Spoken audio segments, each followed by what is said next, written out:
Okay, so we'll open the meeting. The first is to announce that this meeting's being recorded and taped by Area 58.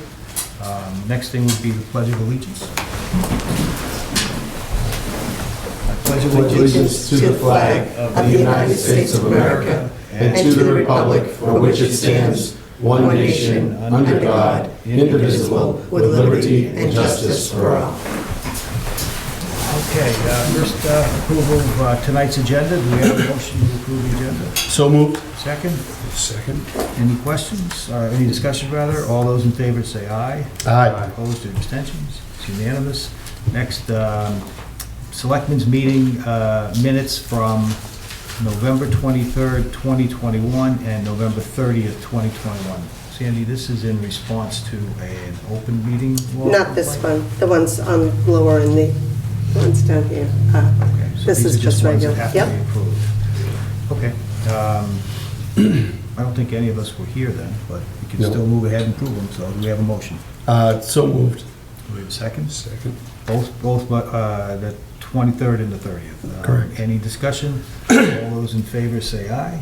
Aye. Opposed? It's unanimous. Affirm the approval of the vendor warrant number 45 for $293,805.78. This was signed off during our recess, so we have a motion to approve that. So moved. Second? Second. Any discussion? All those in favor say aye. Aye. It's approved. Passes unanimously. Approval of warrants and commitments, payroll warrant number 46, $409,917.05. Vendor warrant number 47 for $108,060.84. Withholding warrant number 48, $144,519, and ambulance commitments for 11/7/22 through 11/13/22, $38,846.67. Do we have a motion to approve those? So moved. Second, any discussion? All those in favor? Aye. And so it passes unanimously. Okay.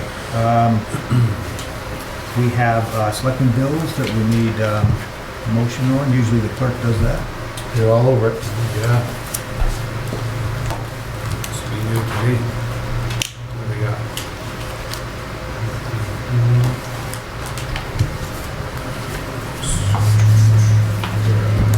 So we make a motion to approve. Yep, a motion to approve payment of the following selectmen bills. Mhm. Town hall electricity, $1,231.17. Selectmen expense account, $63.82. Insurance, $10. Insurance, $737.97. Law, $290. All right. Is that okay? Do we have a second? Second. Any discussion? All those in favor say aye. Aye. Opposed? Passes unanimously. That is all of our approvals. I still sign them, right? Yep. Okay. Next we have, so that completes all of that. So we'll go into our first appointment's not until 6:15 with the Veterans Agent. So between now and then, we can do some business. So we'll do with the first thing on this list anyway is the mobile home park fee change, which,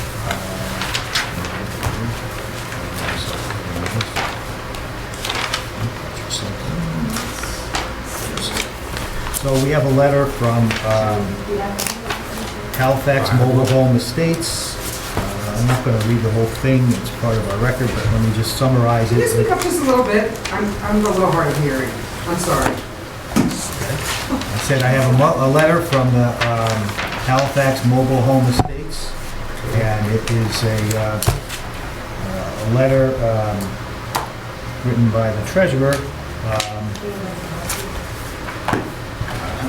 For many years now, the Halifax Mobile Home Estates has been fully occupied with 430 homes located at Halifax Mobile Home Estates. The number of mobile homes for which the monthly fee has been collected from each owner and paid to the town of Halifax each month had been the same for many years. For as long as we've been 100% occupied, this fee has been paid to the town monthly as required. Please be informed that as of December 2021, there have been only 429 manufactured homes in the park. In November of 2021, one of the homes located there was burned by a fire and demolished and removed from the home site. The site has been vacant since that time. We hope to fill this home site as soon as we are able, but with the delay in building materials affecting manufactured home industry, this has proven to be much longer than we anticipated. As of last December, the total home has been removed, and that site has remained vacant ever since that time.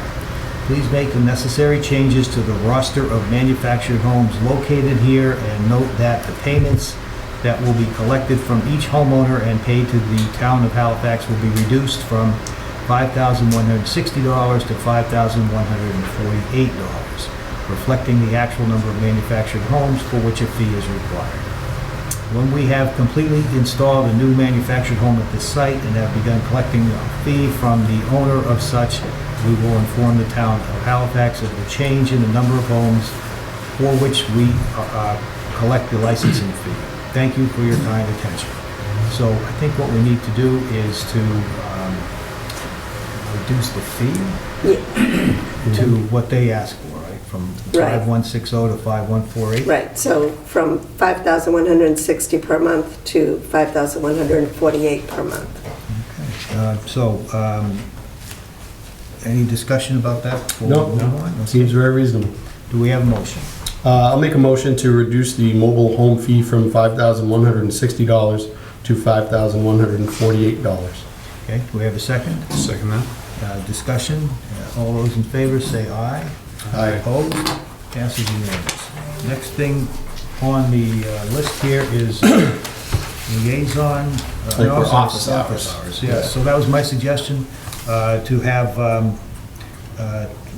some schedule of office hours where one of the selectmen would be here or across the hall, wherever, just for a couple of hours in case anybody wanted to bring in something to the board's attention without having to necessarily come to a meeting or get on the agenda. Okay with you folks? Absolutely. I think it's a great idea. So why don't we meet on the second and fourth Tuesdays? Mhm. So why don't we pick one of those Tuesdays a month, and then we'll just rotate it. In other words, like maybe the first Tuesday of the month, and then I'll do it one month, you'll do it one month, you'll do it 1 month, and we'll go around like that. Does that work for everybody? Sure. That's good. Okay. Sure. So we can start it in December. I think here. Let's see, 22. So the first Tuesday in December is the 6th, which would be what, next? No, It's in 2 weeks. in 2 weeks, right. Mhm. So we don't meet, when do we meet? On the 13th, right? Yeah, okay. Yep, Yeah. So we'll actually have 1 week in between. So I'll be willing to start. That works Okay. for you guys? Sure. So why don't we, I'll make a motion that we establish Selectmen's office hours on the first Tuesday of every month from 6 to 8. And then, is that that's in the PM hour? In the what? That's in the afternoon, you're thinking of doing it? Because I'm just wondering, where I'm home during the day, I didn't know if maybe I could offer something for folks that might not be able to get to a nighttime appointment, maybe something we can offer during the afternoon as well, maybe in addition to, or a rotational basis. We can always do that, but if we're gonna set it as a time thing, we probably should set it where we can actually fill it. And I know, I can't guarantee I'll be here in the afternoon or certainly not in the morning. So Would we could alter, I mean, when it comes up for your turn, if you wanna change the time, Or what if we did this? What if you and Naja split the first ones? You guys go every other, and then I will offer one during the afternoon, say on the third Tuesday of the month. that's okay. Is that okay? Yeah, all right. I'll come in the third Tuesdays. So we'll have on the first Tuesday of the month, from I think from 6 to 7:30 is probably long Okay. enough. It will be our office hours, and then the third The third Tuesday? will be what time? I'll take that. And 10:30 to 12, something like that? Whatever's Does convenient. that make sense to you guys? All right, so I'll make that motion that we established office hours the first Tuesday from 6 to 7:30 PM, and the third Tuesday from, what did you say, 10 to 12? 10, I was gonna go 10:30 to 12. 10:30 to 12. Okay. So, did you make that motion? Yep, I made that. All right. Do we have a second? Second. Any discussion? All those in favor say aye. Aye. Opposed? Passes unanimously. And so I'm willing to take the first one, if you guys are all right with that. Absolutely, So sure. I'll be the 6th of December. The third one's the 20th of December, so Yep. that would be you. And then the next one would be January 3rd, would be Naja. Yes, sir. We should make sure we put this on our agenda every so often to make sure we're covering it, so Sure, in case it's an issue, so. sure. And office hours, we'll advertise it in our, the Selectmen's part of the website, I suppose. They'll probably be held, I think the most reasonable thing, at least for the afternoon one, would be in the office across the hall there, because this room's often full. Okay. So 6:30, 6 to 7:30 at night, probably in the secretary side over there. Selectmen will be standing around waiting for somebody to come in and ask a question. So you said 6 to 7:30 or 6 to 7? 6 to 7:30. 6 to 7:30, Okay, first Tuesday of every month. Third will be 10:30 to 12. right, okay, got that. Okay. I like it. All right. So the next thing on the agenda would be recycling abatements. So we have, Hopefully, the list is getting smaller. I was going to say, this is something that should have been done quite a while ago now. right? Well, we started some people, in the stragglers. last meeting and this meeting, they dropped off. Okay. Just They to, stopped. Christine, what was your suggestion? Remember how I said previously Right. that we would accept them no matter what? So, I tell them, it's after the deadline, but it's up to the discretion of the board whether or not they're going to deny it. okay, so let's just so we make it clear on the public here, what we're doing. The abatement requests on the recycling fee, the recycling fees now, used to be 50. I think it's still 50. Still is. Yep. The request to have an abatement, meaning they don't have to pay the recycling fee, has to be in by when? Need to be in by November 5th. Yeah, by November Okay, 5th. paperwork, but it was the application and the letter from the private hauler, or Okay. if there was another circumstance. Okay, and that's every year, November 5th. Well, there. the 60 days after the issuing of the bill itself, so it depends So on the that's, bill. yeah. Okay. But yeah, All right, and so this is all about not having to pay that $50 fee if they have private haulers. So what we have in front of us now are requests for abatements, and I guess we should take them one at a time. the So- bill number, the bill number. By bill- Yeah, by bill number, not I name. have a little synopsis of when things were received. Okay, so the first one is bill number 1269. We received the request for abatement on November 14th. It was sent November 14th, received here November 16th. In the comments is we don't have a letter or abatement form, just an email from a hauler stating upcoming service. So, do we want to affirm or deny this one?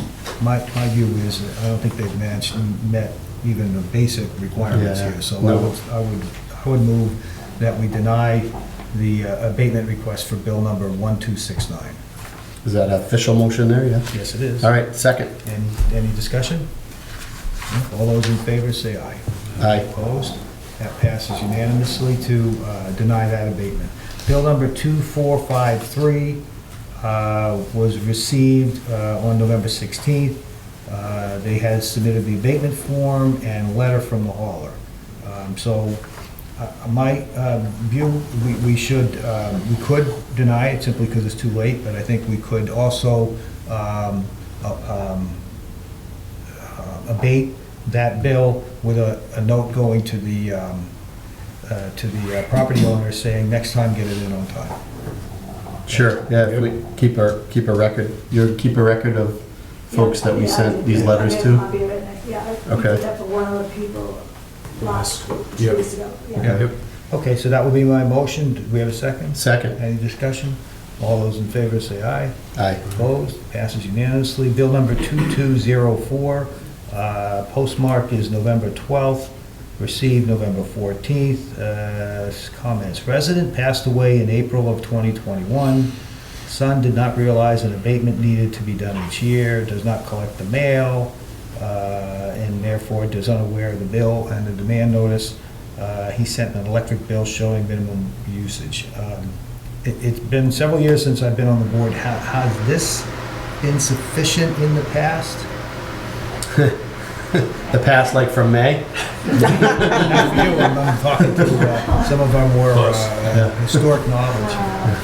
Because it doesn't say he has a abatement form. I mean, I received you did fill out the abatement form. He did? The form, Yeah, Oh, he did? when he came in, and, Okay. but we received it on the 14th of November.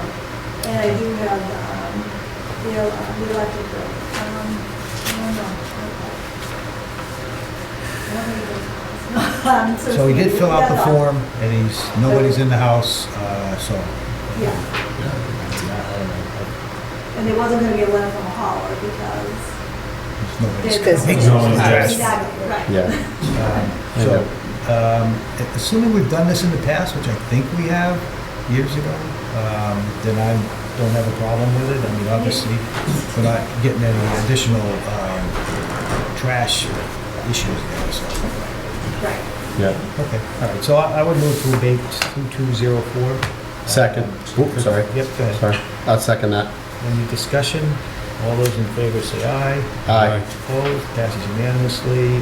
Bill number 892, postmarked 11/9, received 11/14, all paperwork's in order. So I would make the same motion to abate that bill as we did on bill number 2453, that we abate it, but send a note saying that they have to get this in time in the future.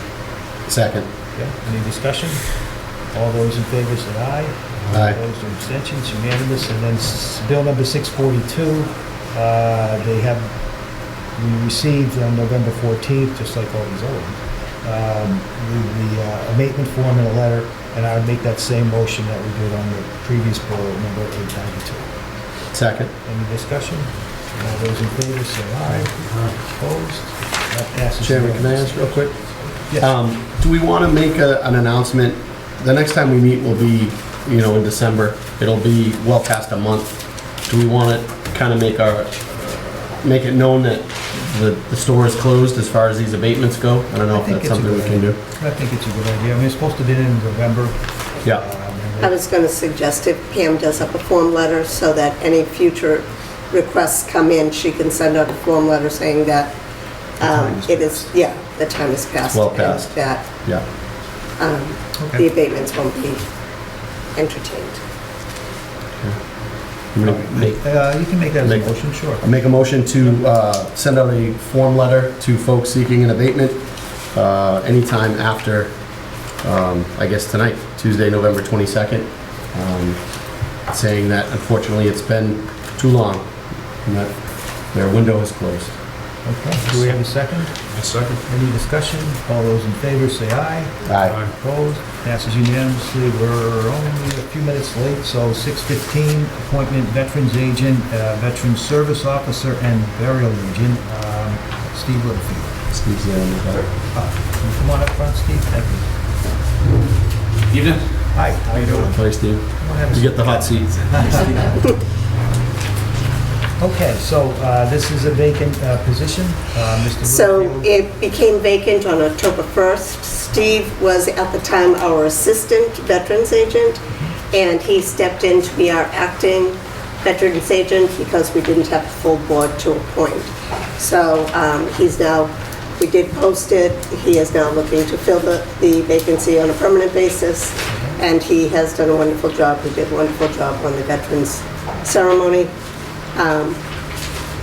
Did, So we posted this, and we haven't gotten any other applications. Okay. All right. And this is the appointment here is an ongoing appointment or yearly? I think it's an ongoing appointment. Pam, do you remember? I think it's ongoing too. I don't think it's reappointed yearly, is it? Yeah, it's reappointed every year. Every year? Yeah. Okay. It's Okay. reappointed every So year. this will expire when? In May? June 30th, 2000. June 30th, okay. Right, Lynn? I think that sounds right. Is that right? Yeah. You tell us. is You're the on. veteran. Yeah. There you go. Right. Anything you want to tell us? I know you've done a great job. Everybody is very happy with the work you do, and you've been involved for a long time, so I think you're the natural selection, obviously, but if you'd like to say anything, you're welcome to. You don't have to. I mean, I've enjoyed myself in the last, I was the assistant for, I think, 4 years before Will left. And then, been doing it for 6 weeks now, and I am enjoying myself, helping the community. It's something that I've always enjoyed doing, and I'm active duty military right now. I'm kind of beginning my transition out over the next couple of years, so I think it's kind of a natural progression for me to keep doing the line of work. Okay, very good. Any questions from the board? No? No? Like I said, I Excited to have you. Yeah, appreciate you. fully have seen Mr. Littlefield in action in the past, many years ago, and I think he did a wonderful job. So I would move to appoint Mr. Littlefield as our Veterans Agent, Veteran Service Officer, and Burial Agent with his term expiring June 30th. June 30th. 2023. 2023, and then we'll just reappoint you again next year. Second. Any discussion? All those in favor say aye. Aye. Opposed? It's unanimous. Congratulations. Thank you, Thank you Steve. for your good work. Appreciate it, Steve. Thank you. Yeah. Nice meeting you. There you go.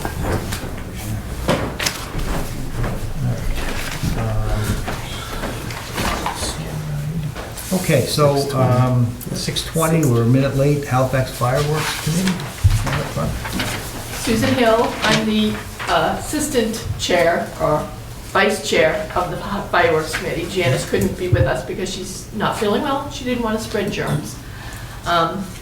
We have decided to forego our craft fair in December because of a lack of vendors.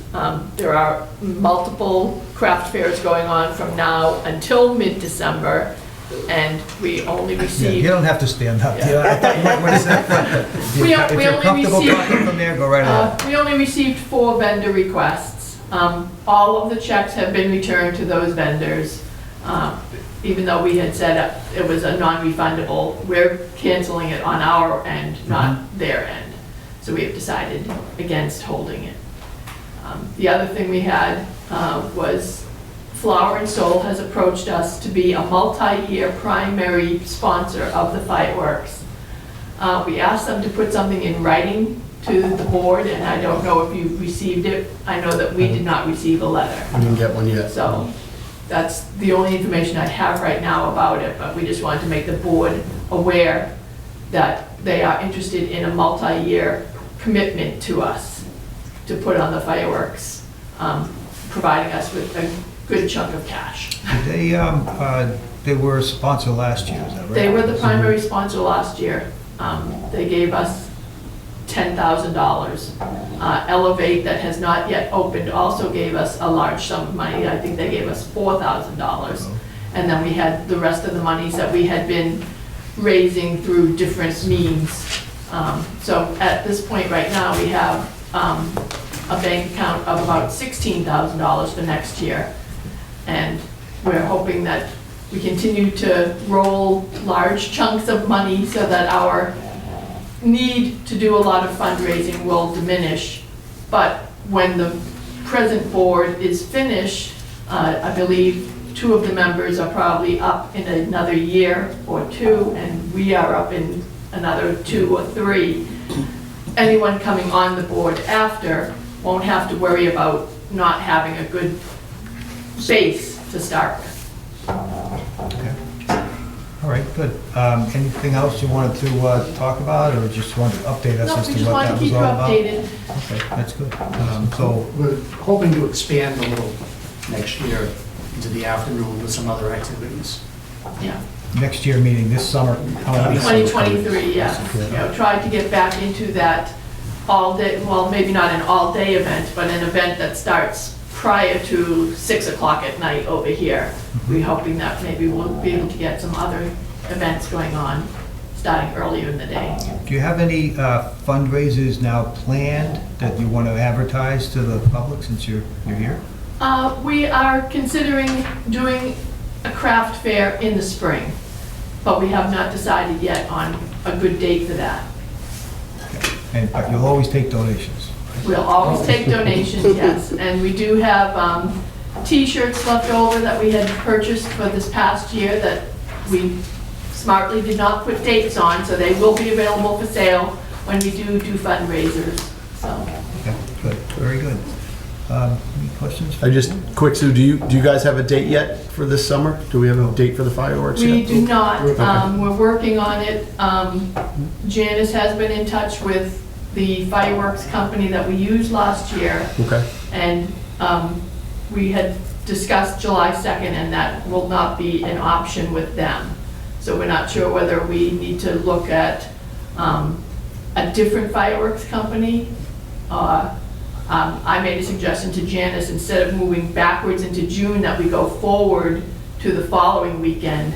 And she's gonna look into that with the fireworks company. So that would be the 8th, I believe, of July, instead of going backwards to like June, the 24th or 25th of June. I know that we had some people who couldn't quite understand why we had July 4th fireworks in June last year, so, well, this past year. Because it's hard to get them on that weekend. That why. weekend Busy is, schedule. yeah, a premium. You have to pay a premium if you want them that weekend, so. And a lot of towns have 5-year contracts with the fireworks companies Sure. where they have the first choice of the date.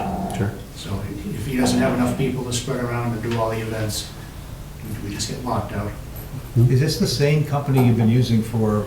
The company is new. The contact that we had with, is the same contact. He moved from one company to a different company. So we were thinking of going back to the original company that we skipped over this past year and talking to them again. It was partly because Janice and the committee were very comfortable with this person who knew the town, who had done it for the other company for multiple years here. So, you know, we followed him instead of staying with the company. Like I said, we're going to be looking into whether or not we need to look at another company or if we can get a date that is acceptable. Good.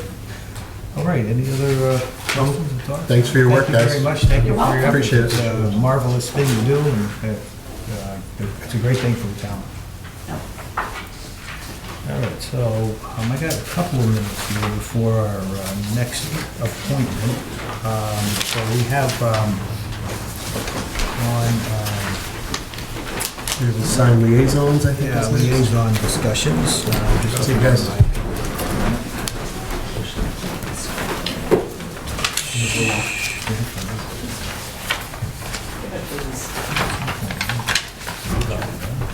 In the back.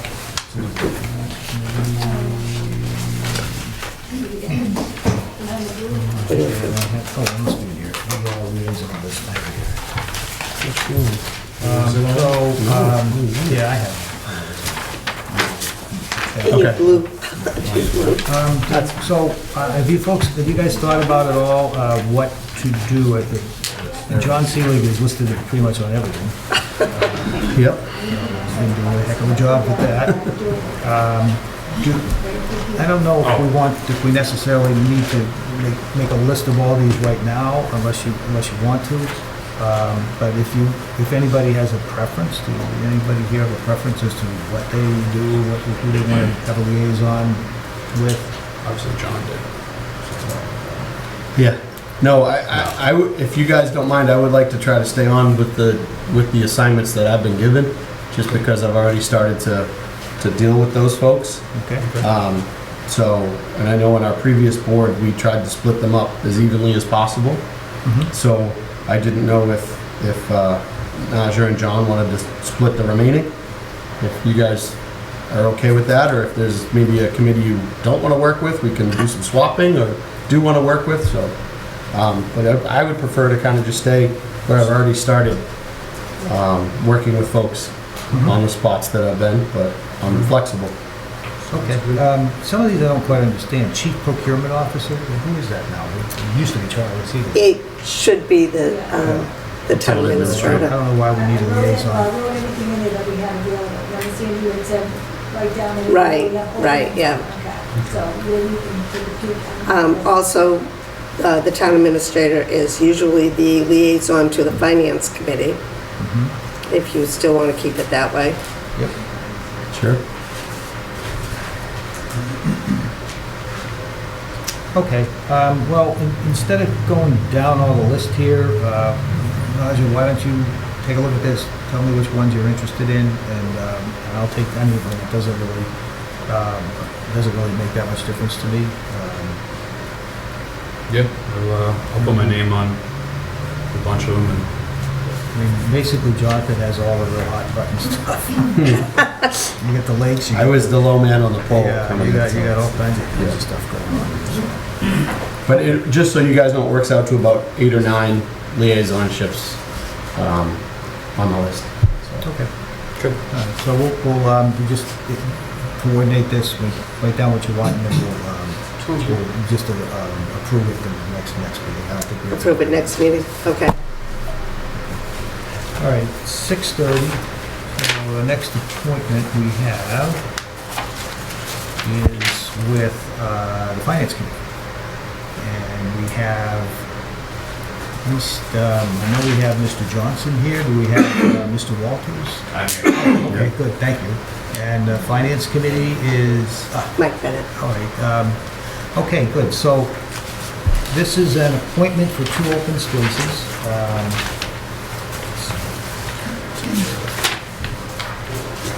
Yeah. Yep.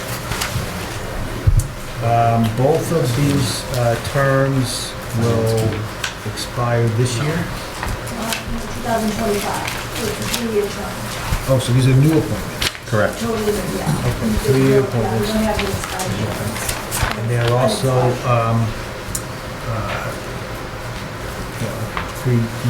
so we heard from the town moderator. Yeah. Oh. How we doing? I saw you come in. I didn't snuck up realize on that's you. why you were here. Oh, good. Sorry about that. He's here. Good.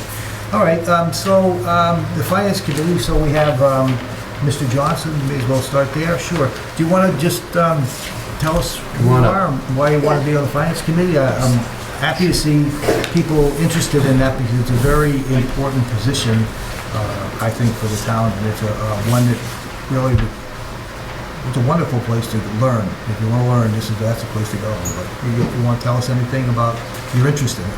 Sure. I'm retired year now, and I've spent the last year kind of decompressing, and spent the last several months attending different meetings and various boards and looking for a place to maybe kind of fit in and try to give a little bit to the town. I have the time to do that. Spent 44 years in business, managing a large environmental firm. So I'm familiar with the numbers and operating budgets and bidding and contracts and labor and things of that nature. And speaking with some people around town, everybody kept kind of pushing toward the Finance Committee. So I wanted to spend some time and take a look at that and get involved. Good. And the Excellent. town is, going through some changes, and they're looking for help in certain areas, and I've got the time to do that. Okay. The Finance Committee, I think, is critical to everything because it gets involved in everything. I mean, there's nothing that doesn't happen where it doesn't go through the Finance Committee. So it's a great spot for people to get involved, and it's also a great spot for learning, just learning who people are, what's going on in that. And in case anybody knows, you don't need to know anything about numbers. It's really more a matter of judgment and that kind of thing, and as opposed to being able just to add and subtract. So it's a good thing. Anybody from the board have any questions? Just a big one. Will you be okay not being able to walk up to the question mic at town meeting? Absolutely. Are you sure? Yes, I'll leave you alone this year. Because anybody that's been to a town meeting knows Mr. Johnson pretty well, which is I appreciate, because you ask questions that you want to know and that the Get town probably educated. wants to know. Yeah. So I'm excited to have you on the board. I know you're very invested in the town, and you seem like you care about what's going on. So Yes, yeah, welcome. thank you. Mr. Moderator, anything? No, I am aware also, called on him a bunch of times, you know, and it is appreciated, I think, by the rest of the members of the town too, also, people who are concerned voice their opinion, whether you agree with it or not, to put it out there, and everyone's entitled to their own opinion, and that's how it all works. That's good. As far as I'm concerned. I'd like to have you on board there, it'd be great. Okay. Thank And you. Finance Committee, any comments, anything to say? or- No, we've already interviewed with him, and Yeah. we find him All right. quite acceptable. So the vote here is supposed to be the chairman of the Board of Selectmen, town moderator, and finance committee. So I'll make a motion to appoint Mr. Johnson to the finance committee with a term, for the 3-year term expiring in 2025. Is that right? Yeah, 2025. It is. Okay, do we have a second? I'll second the motion. We have a motion and a second. Any discussion? All those in favor? Aye. Aye. It's unanimous. Okay, congratulations. Thank you. Thank you. Appreciate it. Yes, thank you very Thank much you. for your Thank you, good luck, Jonathan. Frank. Thanks. Yeah. Thank Thank you you. for stepping Your forward. interest. And our second candidate is Mr. Walters.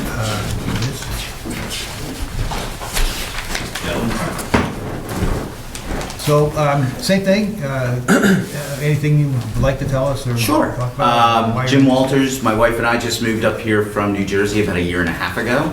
I'd say probably about 7 or 8 months ago, we started coming to the town meetings.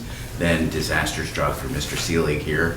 And I just wanted to help, so I went to the talent bank, and I filled out the form, and I checked probably like Yeah, you checked a lot of them. I checked a lot of them. Yeah. And I was gonna help out on the Council for Aging, but then the Finance Committee called and let me know that I couldn't be a part of any other committee if I was part of the Finance Committee. So I think this is a great, to dovetail into what you said, it's a great place to learn and understand what's happening in the town, how things work, who people are. We have family up here, so we'll be here for quite a while, I believe. I've volunteered for things before in the past in other places. So I'm currently not retired. I do still work. I work for a cloud computing company. I'm the director of programs for state and local government. I've written grants or assisted in writing grants to bring, to help bring our services to other counties and states. And I'm happy to pitch in here and That's help. fantastic. Like somebody moving new to town and gets interested and coming from another state where they don't have town meetings, so this is No, a whole no. different kind of a thing for you. It certainly is. It certainly is. Mr. Moderator, any I comments? just had one question, when you said the disaster hit and referred to Mr. Seelig, was he the disaster? No. It's like he got abandoned. Like everybody left. Sorry, John. I know exactly what you We like meant. him, we like him. I just couldn't resist. Yeah, that's good. That's a good one. Anything from the board? Any post- No, I'm comments? excited. And, I'm excited. Finance Committee? Excited down. We found him to be a great 100%. candidate. So when I moved to town, and within 6 months I was on the Finance Committee, did the same thing. I went to town clerk's office, the Board of Selectmen, said, I'd like to volunteer. They said, oh, yeah, that's sucker. That's where I went. Yes. But I'll tell you what, if you want to learn the town of Halifax, any town, get on the Finance Committee, because it's just so much to, and it's really, we don't have the wage and personnel anymore, but it's really the most underappreciated group.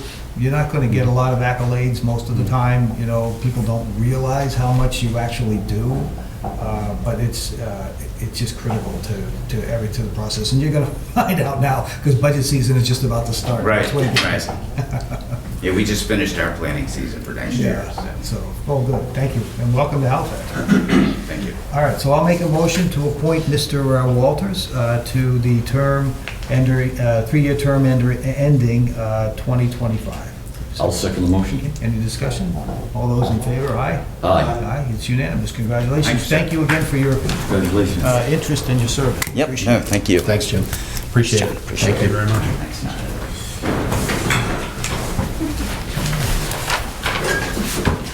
Sorry. Good evening. Yeah, hey, no, that's fine. Shocking. Okay, well, we're right on schedule. So we have Miss Regan, who is right in the front row. She's already in the front row. You're ready to go. Okay, so you wanted to talk with us about three things: hiring a van driver, reclassification of a job description, and suggested outreach assistant. So before we get going, and this is my own ignorance, are any of these things that you want to talk about tonight things that you want us to vote on? Or is this just an informational? Well, I'm not quite sure. I think, for instance, the van driving situation, it's just a matter of hiring a van driver and then starting them at a step.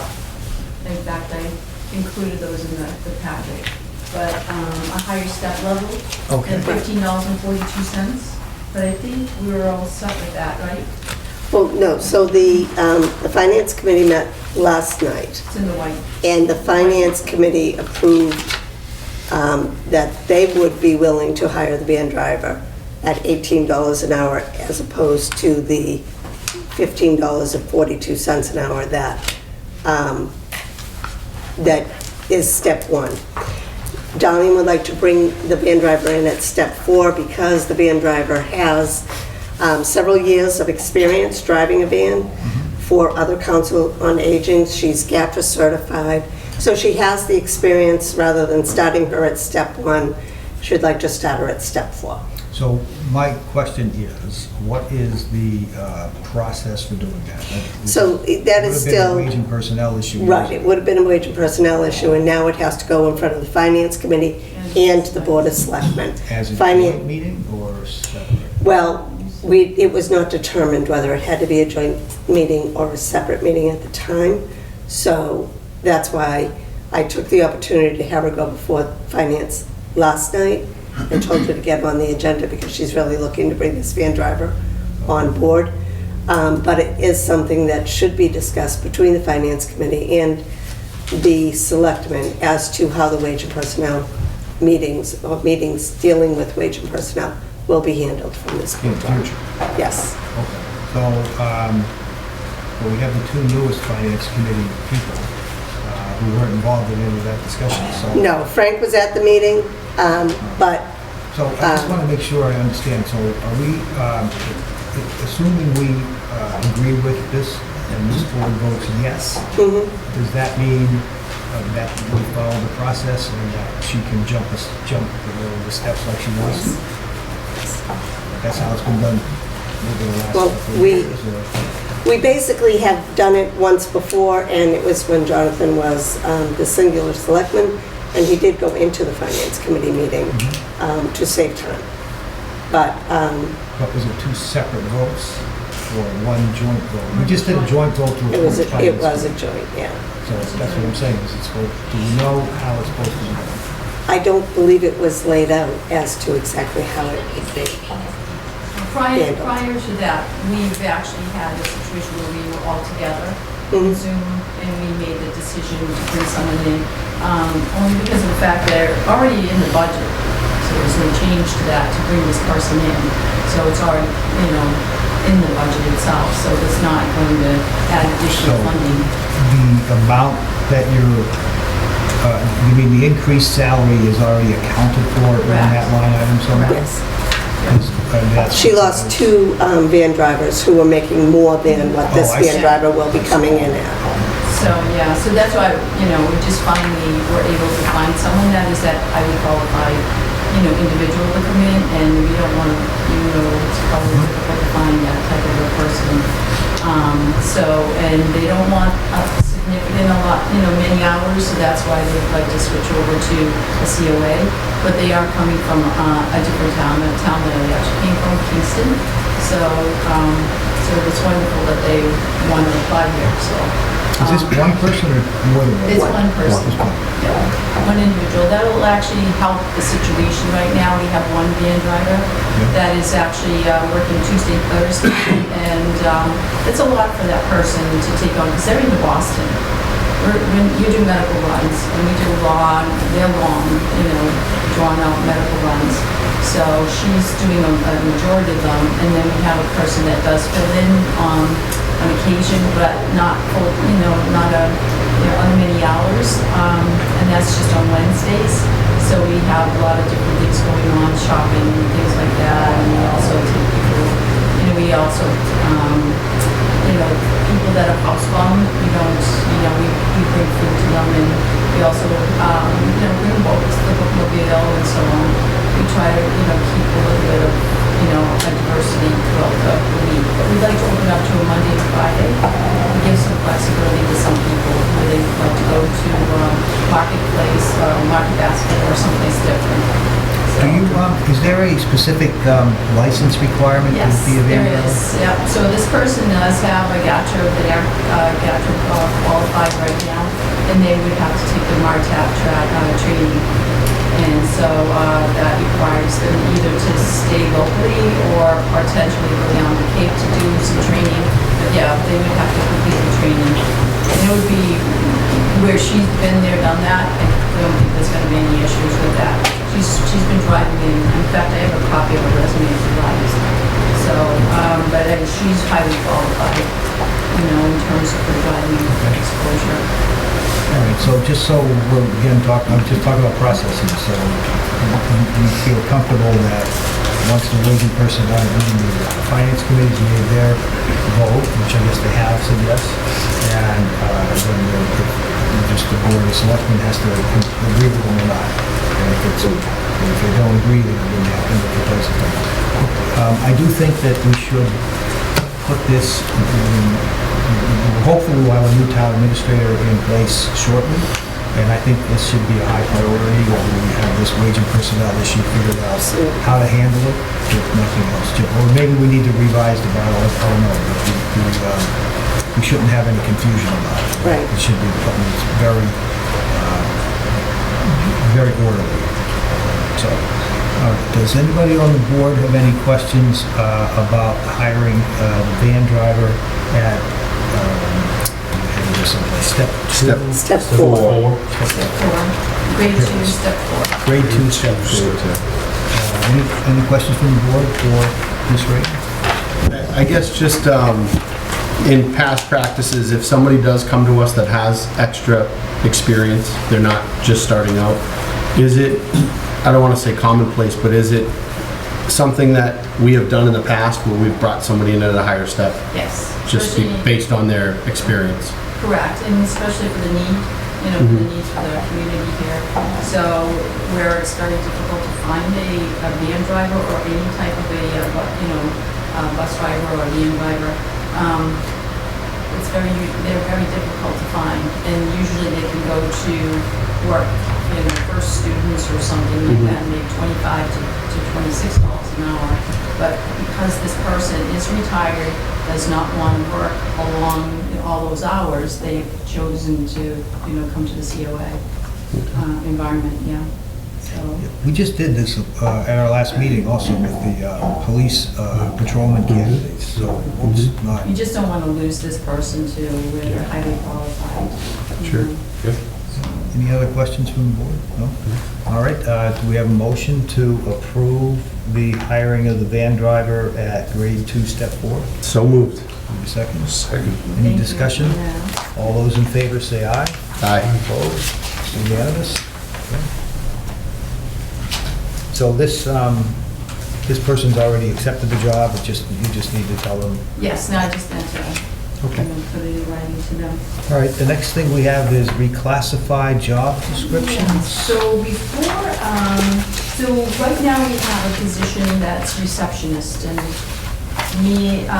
job description titles are meaningful because it just gives a better, just and creates a different environment for people in terms of, progress.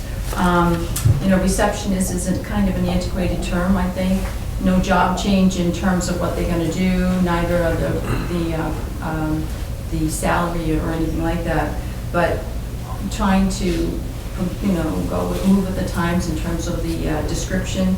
I was thinking that we potentially could change the receptionist position to an administrative assistant. Administrative, right now the receptionist she does a multitude of things in the office. And, for the money and everything that she's getting, it would be the grade level two. And so I just was thinking that it would be nice to have it as an administrative associate or, office administrator, administrative assistant. Only because of the fact that it just changes the morale, I think, of the office, rather than just the antiquated receptionist, title. So that's pretty much the... So is this just a change of title? Yeah. I We're mean, not I changing the title I at didn't know all? if I needed to ask Okay, permission on is there that. is this classified in the wage and personnel bylaw anywhere as a receptionist or administrative? It is in the, It's in the this personnel. administrative associate is not one of the jobs that is listed in the wage and Administrative personnel. associate, I Yeah, that's see. what she put in. Okay. I would suggest taking these taking them into consideration for a later date, just because going into the job classifications, reclassifications, that's really something that I think we should do as a wage and personnel group together. Yeah. And taking under advisement, that's what I was trying to say. Well, I don't think, in the past, those reclassifications would have been done by wage and personnel, but they were approved at town meeting. Right. So So this is- even these would have to be taken under advisement to see if you wanted to recommend the changes. But it still, nothing would change until we got to town meeting. So you'd have to Right. put something in our wage and personnel bylaw change to Right. do that, right? Right. So this is more or less informational for us, or Yeah, I guess, see if I we mean, agree with you, that I kind of didn't thing? know if I needed to have the, just to, it's not changing the job description per se, it's just changing the title of the position, it's from receptionist to an administrative associate, so it's not really changing the, the wage itself or anything like that, it's Is just there changing. a position in our wage and personnel bylaw for receptionist? Like, what is she classified as now? No, Actually, I don't know. Actually, when I came on board, there was a job description of, and there was no job description for it, but the person had a dual job description. I mean, they were doing two jobs. They were receptionist as well as a transportation coordinator. We didn't even have a job for either one, I mean, except for the receptionist. So I had to bring the person on as a receptionist because that was the only title, and I had to get someone in. So we had to bring them in as a receptionist. So what is this person's current classification in wage and personnel? Yeah, she's grade level 2, and she is, classified as, she's a receptionist. But before I came on board, they had a title of transportation coordinator and a receptionist. Okay. And we didn't even have a job description for, well, not for the transportation coordinator anyway. Okay. So. What I guess what I'm trying to get at We had to just kind of is, go back to are we just, transportation. we're just talking about a title change? Correct. And so, but neither of these titles, administrative assistant or receptionist, are actually in the wage and personnel bylaw? I haven't looked to see if receptionist is under the grade 2, listed as under the So, grade 2. that's what I'm trying to figure out, like, suppose we suggested, what are we really changing, other than Nothing the really. nameplate on our desk? Which you That's don't, it. I don't think you need wage and personnel's authority to do that. Well, that's what I was wondering. That was my question to you, Lord. Yes, that. I don't know, I mean, it seems to me, you could call, you could call it whatever you like, Except honey. That's it. except honey. I just think she does a multitude of, this person does a multitude of things, and, Sure. it makes more sense to have them not defined as a receptionist, but as a person that does administrative things such as transportation, such as the, answering the phones and, guiding people. There's a lot to, Okay. this person does. But it's just a matter of just a title change, a position title. Okay, any questions? Yeah, I just, it's just, if it's just a name change, it's just a name change. I just wonder about bigger picture as far as all of our classifications, when we have a new town administrator coming in. If it's just a name change and that's it, I see no harm in it. But if there's any sort of grade fallout or anything like that, I just don't want to set something in motion where we hopefully have our new TA coming in soon. And I mean, the Council on Aging report, you, for example, don't report to us. You report to the Council on Aging, right? I mean, that's who you're... No, I report We appoint you, but... Typically, it would be the town administrator. So it would be the town administrator would be the person I would have to, but now it's you guys, so, for now, until we get someone. Yeah, Okay. so that would be my person, my go-to person. Yep. Okay. Well, So, is there any reason why this has to be done right now? well, I thought it would be, I would like to get the business cards done too for that office, because people do come in often, and they want to know who they're talking with, or, so, and also too, we've had issues where I've actually like to have a name badge on that person and who they are. So I just want to just kind of clean up and just identify what people do when they in that office. It just makes sense. I mean, we've been trying to, mend things together and mold things, and I think we're ready to do, just to classify it and to make it clear to when we're dealing with the public or the community. I don't know. I mean, I think, like Jonathan mentioned, that this is, it doesn't seem like it's any big deal, honestly. It just seems like, we call you whatever you like to be called, or however you want to handle that in your office there. I don't know that makes much of a difference. But maybe it's, do we need to have the town administrator look into the names of the different assignments? Again, the title receptionist, as far as we know, is not in the bylaw, right? That's what we understand? It's not, it's under wage and personnel. It is or But it is as not? for the bylaw. No, the wage and personnel bylaw, is it in the wage, like receptionist? Do we have a title in there that says receptionist? No. It's just a grade 2. Okay. Yeah. And this person that we're talking about is not hired as they're hired as a grade 2 or whatever the classification is, but unlike, say, I don't know, a fireman, right? They're hiring somebody as a firefighter EMT, that's their classification, that's their title. This job is called receptionist just because that's a title for it, is that right? It's just that, it's that. All right, and then so what you're asking us is if it's all right if you call her an administrative associate instead of receptionist? Yeah. All right, well, I mean, Without changing the pay. right, Yeah. there's no Right. change in There's no anything. change in But the I think job the thing is, description it doesn't even, like I said, most of the time, like, when it says classified, that's why it throws me off a little bit. With classified, you're usually talking about a defined position, right? Like a selectman's assistant or something like that. It's a defined, it's in the wage and personnel law. This is what the name of it is, this is the pay grade, so on and so on and so on. This one here, this person is hired as a certain pay grade, but not any particular title. And all we're doing is just calling it something different. Sure. I mean, I don't have a problem with that. I just want to make sure that we're not going around, that we're following the correct procedures in the bylaws. So, I mean, I don't have a problem with that. That's what you want to do. It's fine by me. Only caveat being that, when we get to a point in time when we start looking at the wage and personnel, if we have to rethink about that again, it doesn't sound like it makes any difference. Right? You could call it a captain if you wanted to. It doesn't sound like it really COA matters. captain.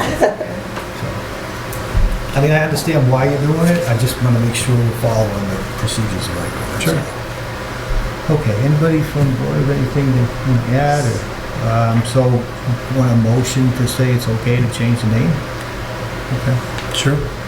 I'll make a motion to change the job title for the Council on Aging, currently receptionist to administrative associate. Okay. We have a second? Second. Any discussion? All those in favor say aye. Aye. Opposed and abstentions, unanimous. I just want to make it clear, we're not reclassifying anything. I know that's what it says here, but we're not doing that. All we're doing is just changing. Right, but the second part, okay, there's more. Yep. No, So now you have another an job. outreach Yep. position? Right. The so blue one, that's we're looking at the what- blue one? That's Yep. what we're thinking, okay, so that's the blue, right? So the blue paper. Blue paper. I kind of. Red, white, and blue, very patriotic. I didn't realize there I was got an you. order to it, but Yeah. thank you. Yep, Yeah. yes, I did. So the blue portion is the outreach coordinator's position there, defined as it is now. And then with bringing someone on, technically that job description, and we can wait for job, reach a person, for someone that will come on board. But I think what's happening is this outreach coordinator's position is not truly defined as clear as we should be, according to what our community needs. So for instance, I rewrote that job description as Human Resource Service and Programs caseworker. You see the second part? Maybe they can consider or use this as a guide, because this is what truly that person does. Can I just stop you for 1 second? So I have two papers here. One says position title, Human Resources, Service and Programs Caseworker, and the That's other the- says Outreach Coordinator. So the outreach coordinator's position is as it is today, Okay. it's current. But what is truly, whoever wrote this was really, it's lost. It doesn't have all the entities in which the Okay. position should have. But are we talking So- about two different positions, or this is the same We position? should like to have that one. Yeah, so at Change to some that. point, we I'm meant to trying to do that. reclassify that position, and what we have to do is go through town meeting or something of that nature. But the whole thing is, right now, we need to have an outreach person, a person that's highly, that we actually, when we did put the bid out, or the job description out to, out to the public, we did get two people that were licensed social workers. And which is really amazing, because I think with the situations, and I've got, I broke it down as to how we've actually utilized more services today than we did even in 2019. So, meaning more services are high needs issues.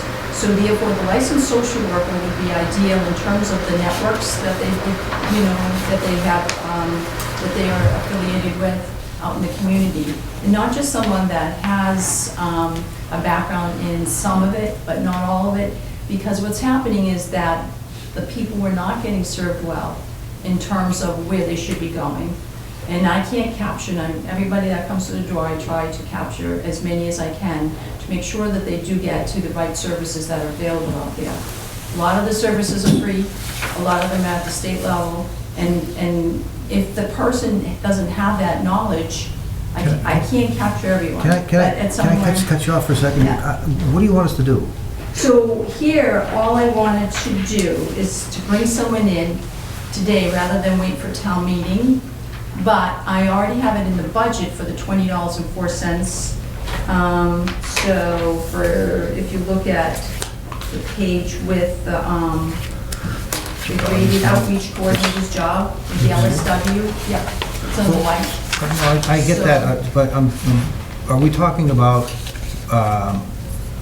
changing a position in the wage and personnel bylaw, or are you talking about hiring somebody at a higher level? Higher level, right. At a higher level, or within the classification as it currently stands, like we just did with the van driver, or something like moving to a whole different classification? Well, eventually, if we look on the sheet that on the turnaround there, it does state that currently we're budgeted for the $20.04 as a outreach coordinator position. Yeah. What I want to propose is an unclassified position as a human resource service and programs caseworker, and then under that unclassified position, used a state grant, and I identified the state grant at the difference of what that would be. You know, you would typically pay a person of that classification. So this is hiring a new person, Correct. all right, and,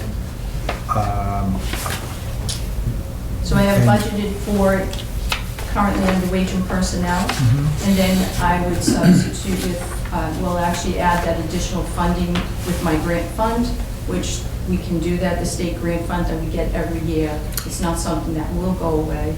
So, Okay. but the whole issue is waiting till May.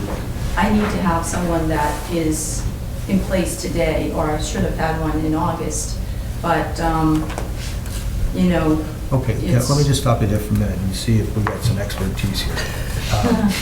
So what she, Can we hire someone who is essentially not, if we hire a position, or hire for a position that doesn't exist in our bylaw? So how can, if we agree that this is what she should do, how does that happen? It has to go. so she needs to propose the position to wage and personnel, most likely at the public hearing that we have every January.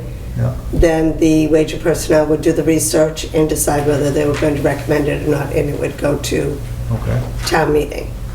Okay, so we can't, so that's kind of why I'm asking you these questions, because again, I'm kind of hung up on the procedure here a little bit. It just seems to me that what you're asking us to do, we don't have the authority to do. It doesn't sound like. I mean, we can't, in other words, we can't just make up new positions at the, we have to follow the wage, and that's how the town runs. We wrote the wage and Correct. personnel bylaw, Right. that covers everybody. Right. Except for contraction things, which is not here, but that's something, state law wouldn't allow us to do that. So Right, so what you want to do is hire this outreach, or whatever you're calling them, human resources person, Yeah. but because we don't have that position in our system, we can't do it. Right, I know that, but that's what I was thinking, that we could do an unclassified position instead of putting them under wage and personnel. Well, see, that's what I just asked Sandy. I don't think we can do that. It has to, Well, that's the question, is under unclassified position, does it have to go to town meeting for unclassified? Yeah, so we have unclassified positions, they're still on the wage and personnel Right, list. And they're just not graded. They're still positions that were established by wage and personnel, such as like the veterans agent is one of them. So there are already positions that are established in the wage and personnel bylaw. the position's established. This position has not been established. You want to establish that position and add it as an unclassified position. correct. And- And then when it goes to town meeting in May, then it would be potentially. But the town meeting has to vote on it before you can hire So for that it. was my question, so. I think the so- confusion's with unclassified. Unclassified just means there's no steps. Yeah, it means that it's not a graded position. Okay, but then it had to have been approved by town meeting, is Yeah. that what? Yeah. Okay, because I was told something. But we need to establish, I think what we're talking about is we need to establish this The position. role, this job, which we currently don't have. And then it could be unclassified, or it could be in one of the other steps, or It could be graded. however that Right. works, but. And But it sounds like no new hires can be made until May? Is that what you're That's saying? But see, the whole. Wait, hold on.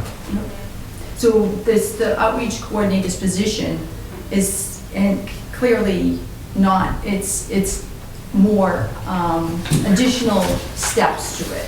So if you look at the human resource service and programs caseworker that is defined, there's a lot more detailed in that job description. Yep. It doesn't change the job description as it says here, it adds to it. Right. You know, it's adding additional steps that would, whoever wrote this one up was not clearly defining a real role of what a coordinator does. So I don't disagree with you on any of this. In fact, That's all, it's it's just- a good idea, it sounds like. It sounds like you have a good idea. It sounds like a necessary thing that needs to be done. It's just that I don't think we can do it at this level. Like you're asking for us to do something, which I don't think we can do. I think we need to, we probably need to bring this up to the Wage and Personnel Group Committee, and I think there's a public hearing part of it. There's a whole process you have to go through to establish a new position, and I don't think we can do it between now. You still have that outreach coordinator position that you Right. could still fill, and then you could establish the other position. Well, I don't want, You don't want both. I don't want two of those. No, yeah, sure, No, I don't want to have two of those, but the person that we already have defined in the unclassified position, you'll see it's outreach assistant. Yeah, Okay, that we have a person that's a retired teacher yeah. that we're going to bring in as to just do applications for Mass Health, applications for SNAP and all those things. So, and that person would be, it's already defined and unclassified, so that would be in addition to that outreach coordinator / new title. Let's not, I think what's kind of confusing us a little bit here is this whole idea of unclassified as opposed to somebody who is in a classification. Classifications are general. In other words, multiple jobs would be in different, could be in the same steps and all that, you know, the grade 1 or grade 2, whatever it is, could be different, doesn't have to be the same job. But we still have to establish a job. We still have to establish that as a position. That's what I'm hearing here. And so I think for what you want to do, we need to establish that position. I don't think we have the authority to do it. So that's the problem. Gordon? You have the authority to do it under section 3514F as amended by the June 15th, 2020 town meeting, Article 2. Well, then we'll have to take a look at that. So if that's a possibility, that's what we can do. It says, after recommendation of department head supported by written evidence of special reasons and/or exceptional circumstances, Board of Selectmen and the Finance Committee may authorize an entrance rate higher than the minimum rate for a particular position and may authorize any such other variance to the plan it may deem necessary to the proper functioning of the town.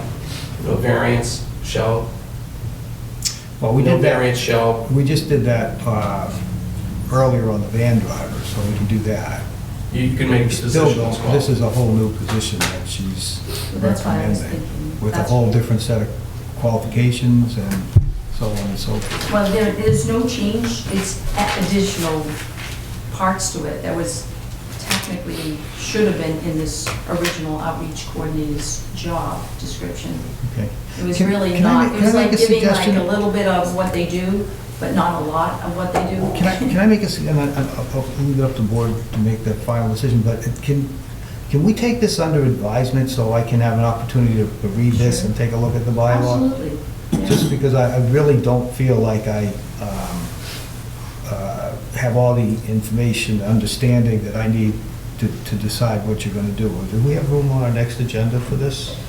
Pam? I don't wanna put you off, but to me, it's very, I'm not sure we're making all the right moves here, that's all. I don't wanna do it wrong, I wanna do it the right way. We have 6:15, it's a trailer permit extension, that's probably just gonna be about 5 or 10 minutes. Then we have finance committee budget discussion at 6:30.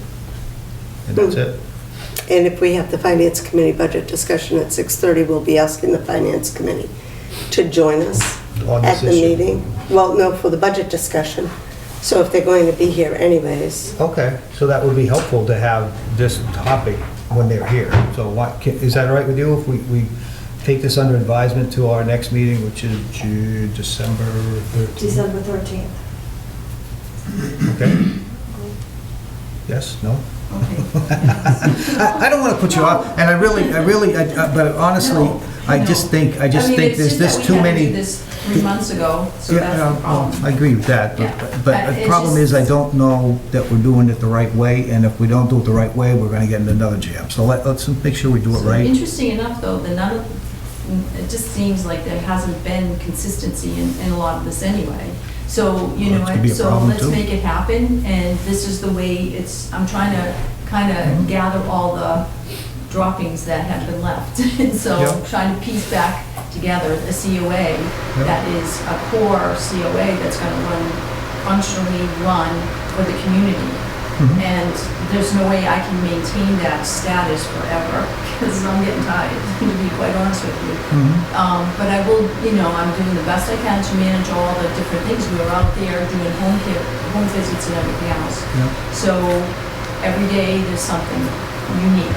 Okay, I'm not, it's Yeah. not meant as a criticism at all, Right. it's just more a question of, I don't understand the bylaw myself that well, and I need to look at the both of them and make sure that we're just following what we should be doing, that's all. And so, so if we can take it up, and give us a week or two to just to study this stuff, so we can understand what you're talking about, in terms of all the other pieces of it, and then we can make a discussion, a real decision about it, then if it's possible to do. But I want to make sure, if we're going to do it, I don't want to do it and then turn around and find out what we did wrong, and that's a problem, so. Yeah. And I don't think I would be in a position where I would propose something that I felt like wasn't the right thing to do. Oh, I don't think that at all. Yeah. I don't mean that, but I don't disagree with you that the I don't position's operate needed. that It's way. just, that at this point in time, I'm not sure on the procedure part of it. So I'd like to have an opportunity to give that a little bit of thought. And, you know, I just saw your paper tonight. It was the first time I'd seen, you know, the draft proposal, so I haven't even read it yet. So I don't know, you know, I just need to have an opportunity. So that's, okay. Just as a board? side note too, we did an increase in our budget Say again? for the Executive Office of Elder Affairs. They did increase our budget, our state grant, Mhm. from 18,732 to 25,308. So Okay. that's something we gotta look forward to. Yep. And we also did, I mentioned to Sandy too, that we also got some funding for $100,000 in the state for the building itself. Not defined as a new building, which is kind of nice, but we don't know what we're doing and how that's gonna, come about. But it is $100,000 for the COA. Okay. This certainly is a need. All right, so let's put this on the agenda for, what time's the finance committee coming in? 6:30. So should we do this before the finance December committee? 13th. We haven't posted that agenda yet, so why don't we ask the finance committee to come in at 6:30, and we'll have Ms. Reagan come in at 6:30 to discuss this issue, and then we'll have our budget hearing starting at 6:45. Okay, we'll do it that way. Is that all right with you? Thank Next- you. Okay, fine. Okay, I don't think we need a motion for that. We'll just take it under advisement, and then we'll bring it back up again on that next agenda. I just want to thank Darlene for your patience, because I know this is a position that you've been trying to get squared away for quite some time, and because of our board situation, and you've been very patient, so I'm sorry we don't have the answer for you tonight, but I appreciate You it. got 2 out of 3, that's pretty darn Yeah. good. If you're a baseball player, that puts you in the Hall of Fame. So, thank you very much for your time. So we're a little bit late on our next appointment with Mr. Huxham, and I apologize for that, but we're just trying to work our way through the law. So would you come up front maybe and, just so we can have a discussion? Thank you, first of all, thank you for coming in, especially on short notice. My pleasure. Give you that much time on this. So we, the point of this discussion with you tonight is mostly having to do with the proposal for the apartment complex on Route 58. And it was my idea, really, I'll say, to have you come in and give us just some sort of an education on what it is we should be looking at, what we can do, what we shouldn't be doing. One thing we do have to do is file response to mass housing by I think the 8th of December. And we've been collecting things from the various department heads. And I see that as, maybe I'm wrong, but I see that as one issue. That's that 40B part of it. The other issue is just what we can do or should be doing, or looking at in terms of just the project itself, taking aside the 40Bs. 200 units are proposed in, I think it's 25 acres maybe. And, you know, basically the density is a half a mile from where 113 units in the condominium complex to 25 units in the housing authority, and this doubles it. So those are the issues that I know are going to come up. We figured it would be helpful to have you give us a little guidance on it. Yeah. So, as you mentioned, the first thing is this issue of the project eligibility letter. So, Mass Housing, they want the town to submit comments about the project, and that's really the first opportunity that we have to express concerns or issues about the project. So, at this point, in my view, the very best thing that we could do is to get from the various town boards and officials all the comments that we can about the project, because they really kind of serve as the experts on these various issues concerning the project. Do those comments, that collection of comments include like citizen comments? Like if a butter or somebody in town says, I have an issue with it? It's really local, more local officials. Private citizens can submit their own comments if they want to, but this really is more for town officials to submit. And what I would propose would be that to encourage all the comments that we can get from town boards and officials.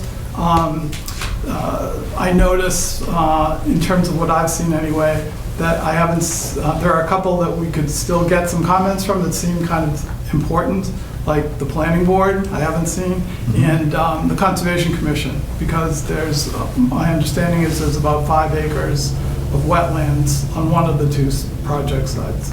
So I would be happy to work with you guys. I think it would be good for us to gather those together and for the selectmen to submit a letter with all of the other comments that sort of summarizes them and expresses, you know, what the real issues are at this point.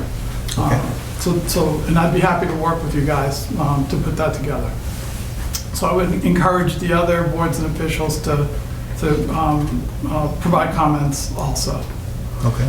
So, I mean, this is all, you know, leading up to, it's something that the applicant needs in order to file a comprehensive permit 40B application. So I think that, you know, then it will become, that will become the real issue, the review of the comprehensive permit application or applications by the Zoning Board of Appeals. And I think you guys have some experience, the ZBA, I believe, has some experience dealing with those here. But it's, the application will come in, the ZBA has to start its public hearing within 30 days of receiving the application. Within 7 days of receiving it, the application needs to be provided to the other boards and officials to try to, you know, again, get their participation in the process. There's a deadline, a maximum number of days for the public hearing of 180 days. Once the public hearing is closed, the written decision has to be issued within 40 days after that. So, you know, that's the general. This is a written decision. This is the ZBA's decision. Right, exactly. So that's basically the process. Now, are we talking just on the 40B issue, or are we talking about the project in general? I guess I need to understand better what the distinction Well, is. let's say, suppose they decided they didn't want to make this a 40B proposal, just want to put 200 apartments in. Okay. Well, that would be a whole, that would be a significant difference, you know, because they've given lists of what they feel are waivers that they need, ways in which they don't comply with the town's bylaws and requirements. So it sounds like they'd have a pretty good problem doing this not through the 40B process, because it doesn't sound like they really would comply. I guess maybe they could apply for variances, you know, that sort of thing. But I mean, it appears that their plan is to go the 40B route at this point, as far as from what I am aware of. Okay. What about the types of comments you might expect that the various boards or town officials would make? Like, what types of issues would you expect we should be looking at? Yeah, it's interesting because sometimes, in my experience, towns get can get drawn off track a little bit onto procedural issues and things like that. And really, what's most effective, in my view, is for the town to stay more on what's referred to as the local concerns, which are the health, safety, planning, those kinds of the real core issues of how the project is going to affect the town, how it would affect people in the neighborhood, how it would affect the people who would live in the project once it's constructed. So really to focus on those kinds of things, to determine whether maybe there's basis for, if it's appropriate, to try to get it to be a little smaller, if in case a less dense project would have less of an impact on the town. Those kinds of things. And if a town can really identify those, what I would think of as the real substantive issues, then it has a better chance of being able to have some effect on what the project ends up actually being.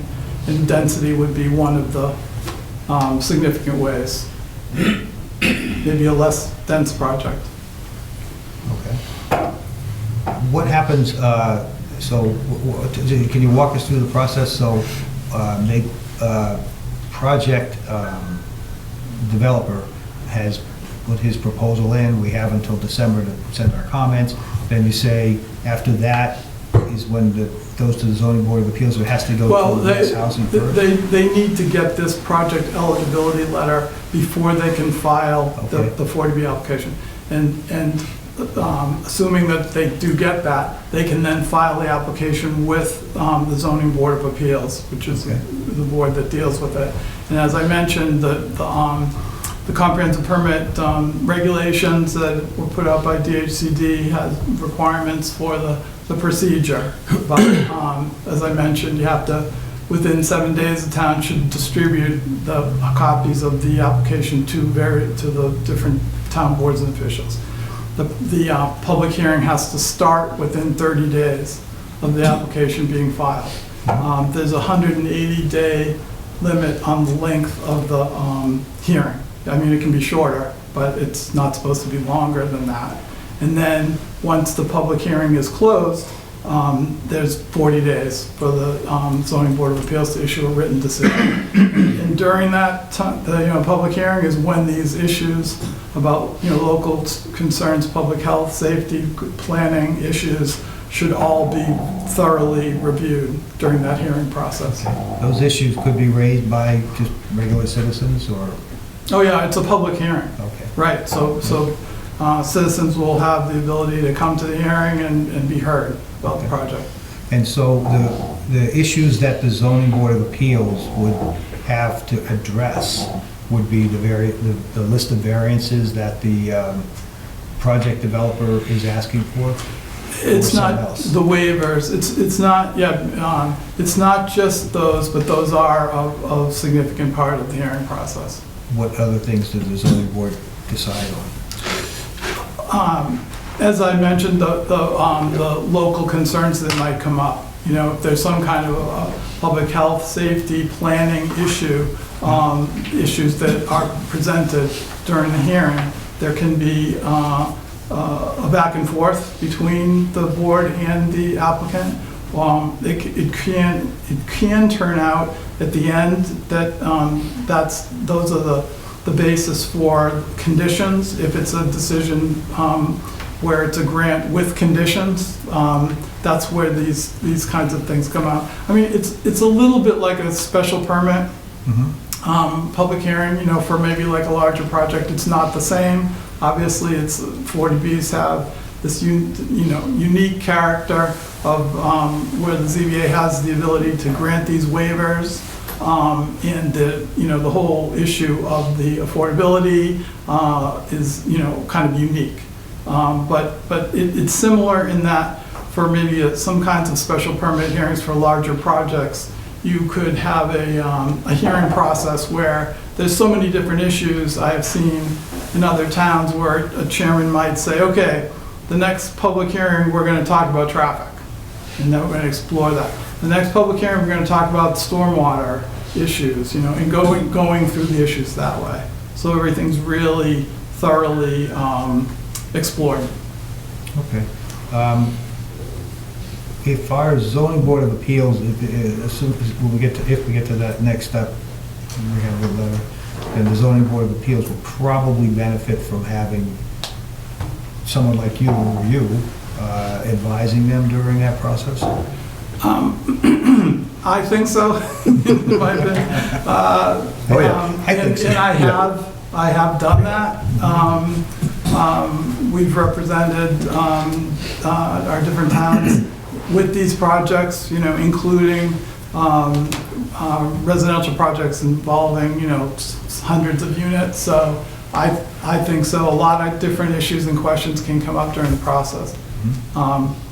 And of course, I and my firm would be happy to do that. Yeah, okay. So this is my first experience with a 40B here.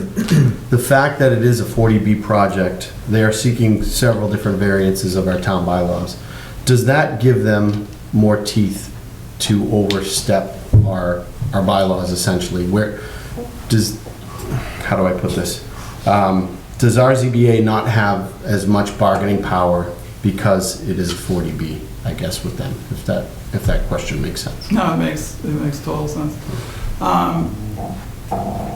Well, in one sense, it has less bargaining power because if you're just dealing with zoning bylaw, it has criteria that have to be satisfied. Yep. And that's it, unless there's a variance granted, and the variance standard, as we know, is very strict under Mass law. With the 40B, everything, it's like, it's the local concerns that I was just talking about against the need for affordable housing. Sure. And that, if you look at if you look at the DHCD regulations, it's all, all through them, it's the need for affordable housing, the need for affordable housing. So they're going to be balanced against each other, and that's where the more a town can establish that there are real issues within this category of the local concerns that are for real, and are well established during the hearing process, the better position it's in to have some kind of control over what the project ends up being. Okay. And again, a big one is often the density, the number of units. Okay. That answered it. Thank you. You're welcome. Oh, so when we collect all these, in this first stage, when we collect all that concerns from the boards and departments, we're, if nothing else, talking about leverage in terms of some negotiation later on. Well, it's the first opportunity that the town has to talk about what its concerns are.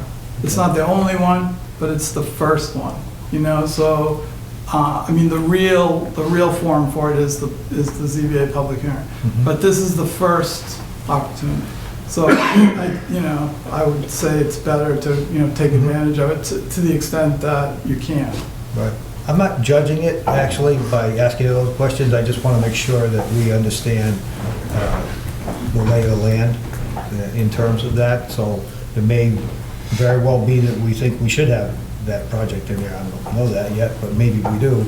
But we should, I would like to have as much ability to control it, as you said, than just to let it happen around us and end up having to live with whatever somebody else says we should do, which is not the right. Sure. I agree. Any other questions from the board? Nope. It was very informative. Thank you. Mr. Gainer? I just have make one point too, with a little bit of experience that I've had with it.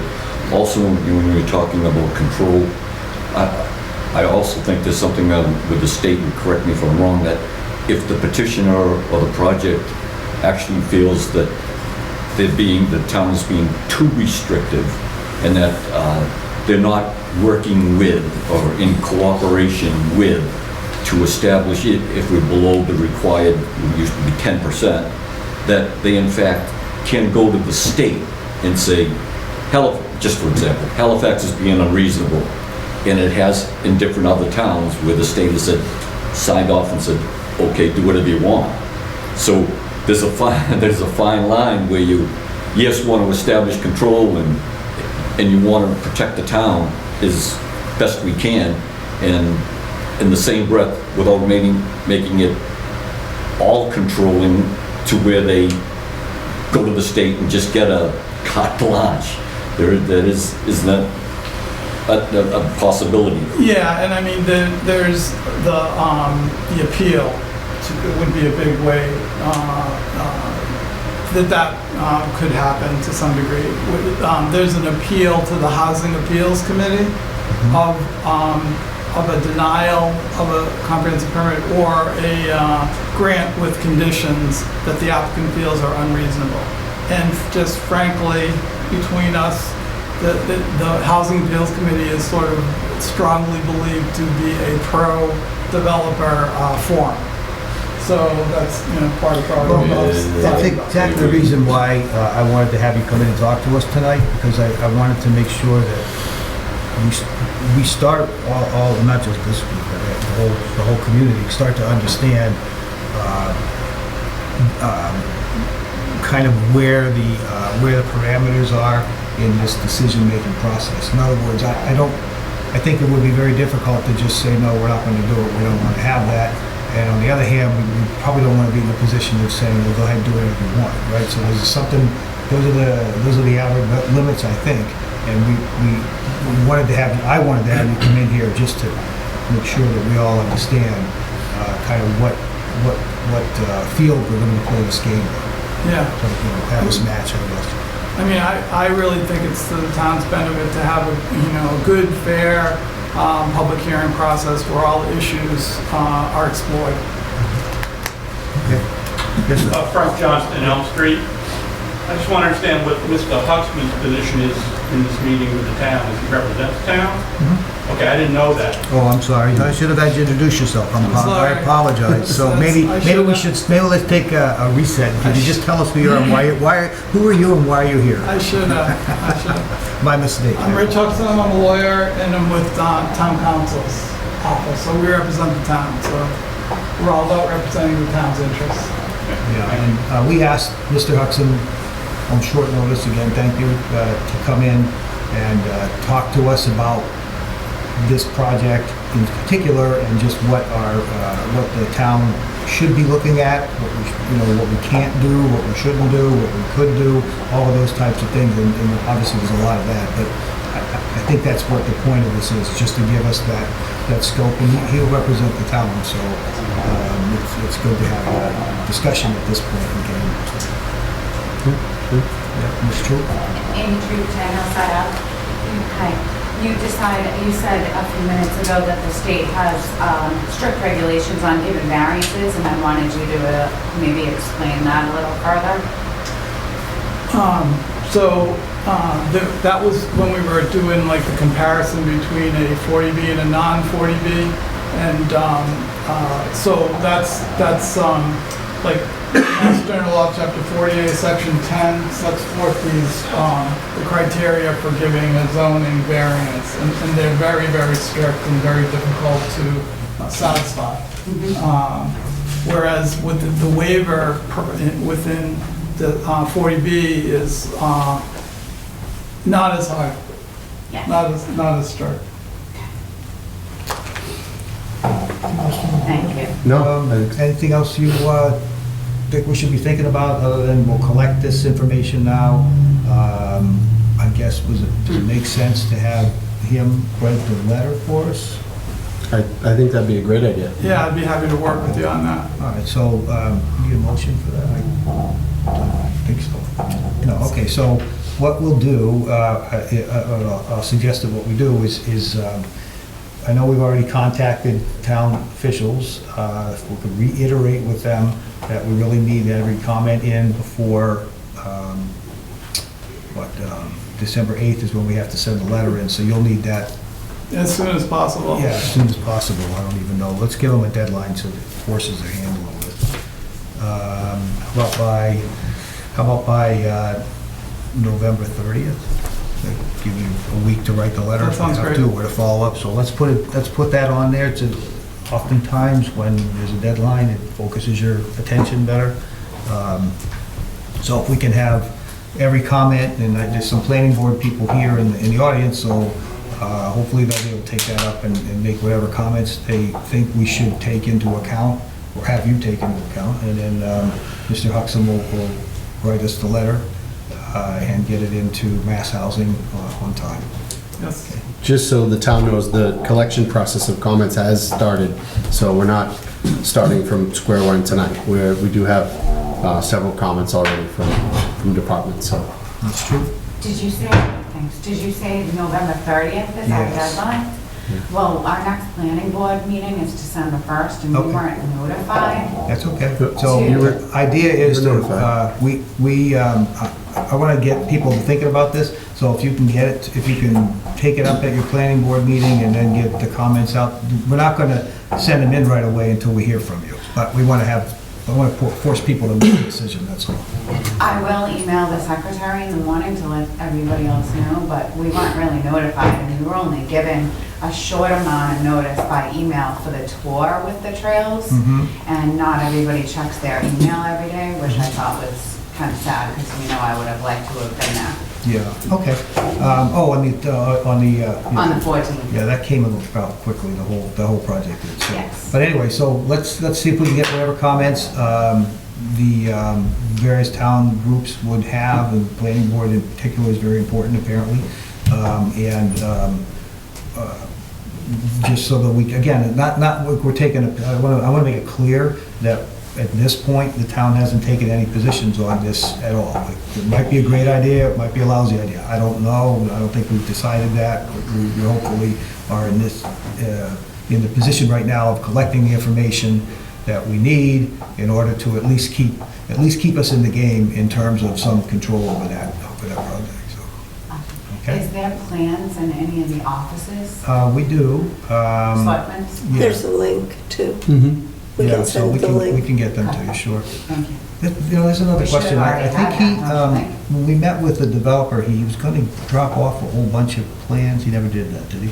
No, says you're gonna drop off books. We have it electronically. Okay, so if anyone wants to see it, can we put it on our, like on a website or something where someone can find it? I would think it's a file share. I think we can post that to wherever.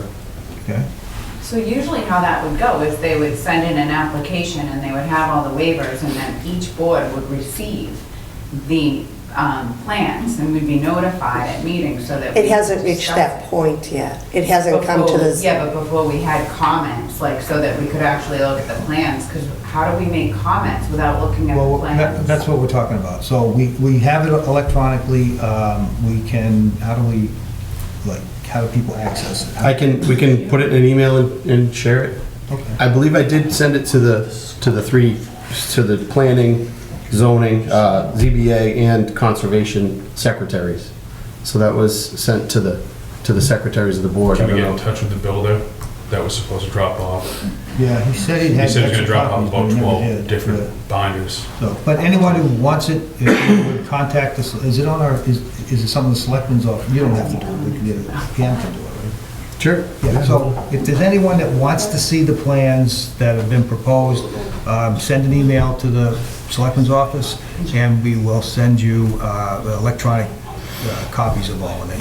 We sent them to you. So you Yes, got them, yes. When, do you have electronic copies? Will that- Yeah, it's a link. It's a link to the plan. Yeah. When was that sent out to the? That's what I'm trying to find on my phone Okay, you here. can get back to me I on will. it, I just was curious. Yeah.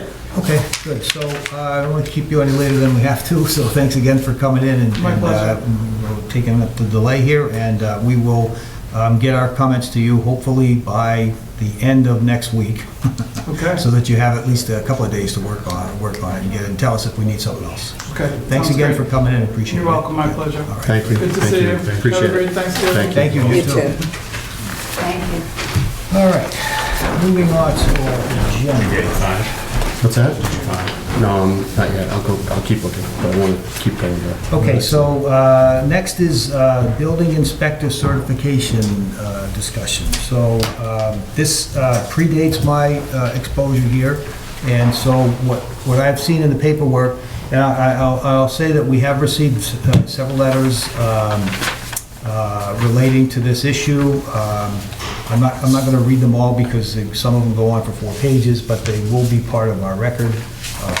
We were received by the Board of Selectmen, so they are in our public record, so anybody who thinks they want to see them. But I guess I could start with you because you've been in this the most. So the Sure. issue here is we don't have complete certification for building inspector, is that right? Okay. Sure, yep. That essentially is it in a nutshell. We've had a couple of concerned residents reach out, wanting to point out to the board that our building inspector had not received all of his certifications yet. I spoke with Mr. Perry, our building inspector, and he has told me that it is in the works and that we have a copy here of his extension of time request for finishing his certification. So I just wanted to be on the record with the town that we are aware of the situation, the board is aware, and that the extension has been filed, and that we are awaiting the extension decision from the state, which I believe, Jim, is December 6th, I believe. So, Their next meeting date. yeah, their next meeting date, they are going to rule on the extension of time request filed by Mr. Perry for him to get all the inspections that he needs. All the certifications. Correct, sorry, yeah, I keep using the wrong word, sorry about that. Okay, so, I mean, how long is the extra extension? Like, how much time is being asked for? It's up to the BBRS. All right, how close are you to being One certified? more test, fire test. Okay, and how do you, I don't know the process, but how do you access these tests? Is it in the computer center or someplace, or? Pearson View does the testing for the BBRS, and they do have online. Mhm. I'm not sure if this particular test is offered online. I'm trying to get information on scheduling that test. I've already taken a prep course with the state for that fire test. Okay. So my intention is to, work on getting that scheduled and getting it done. All right, and so if you take and pass that test, is that the last certification that you, As a local inspector, that's correct. Yeah. okay, what would be the next level above that? Then you would go 3 more sets of tests to become commissioner. All right, and what is our position here? Is it building inspector or building commissioner? Inspector. Inspector. We have a commissioner that signs his certificates and does inspections with me for the certificate of occupancy. He's out of Bridgewater, Steve Solari. Okay.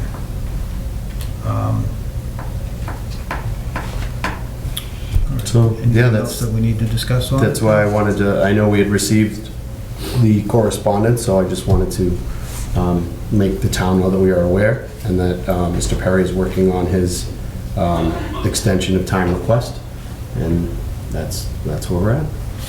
Just for the record, my predecessor also received extensions of time. This appointment is an annual appointment or 3-year appointment? It's a 3-year appointment. And when does your when's your term up? It would be, I think it's 2024, because that's when mine is, and you were appointed the same year I was. my license there shows that the expiration date, I believe, coincides with the appointment. 12/31/24. that license is your contractor's license? No, it's conditional. Conditional building official. inspector. Oh, I see. Okay, well, again, we have received information about this. We've had letters that will be part of our record here. And I mean, I don't know if there's anything else for us to talk about. We do need you to get that certification because it's Understand. already late. It does cause some issues, as you're probably well aware. So, all right, unless there's something else. No, that's all I wanted to share with the town. Okay. So, Thank you. Thanks for your Thank you, consideration. everyone, for your comments also. They've certainly been taken into account, so.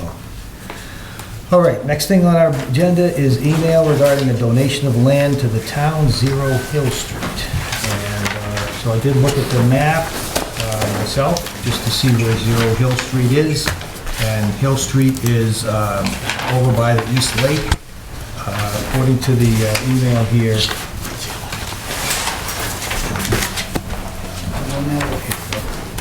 so we have an email from, I don't know if this is the owner of the property. I don't think he's the owner. I think he's acting on behalf of the owner, Mr. Whitaker from Walpole. He gives us in his email a whole explanation of this parcel, which I understand is 0.1 acre with an assessed value of $440.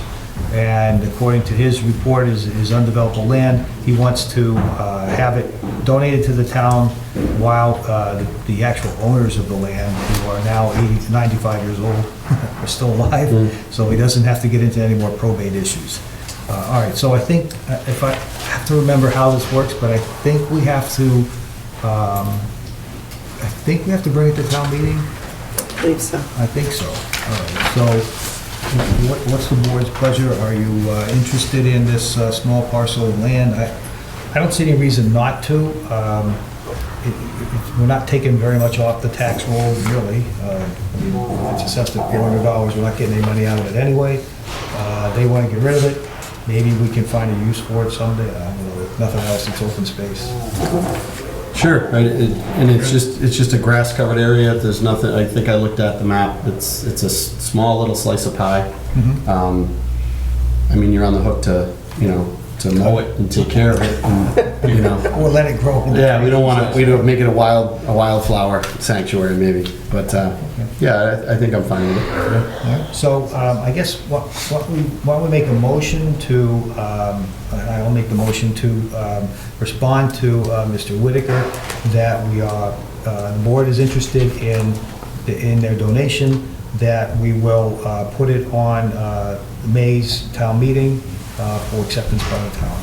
So moved. Okay. Any discussion? All those in favor say aye. Aye. Opposed? Can't get a COA on it. No, it'd be really small, maybe like It says 0.18. a Barbie dream house. Unless you can hold your CMA, your COA meetings in a phone booth, probably not. We'll get you in, don't worry about it. We're gonna get that done. All right, cemetery deeds. So the next thing is cemetery deeds. Okay. I don't see that. So they're right here.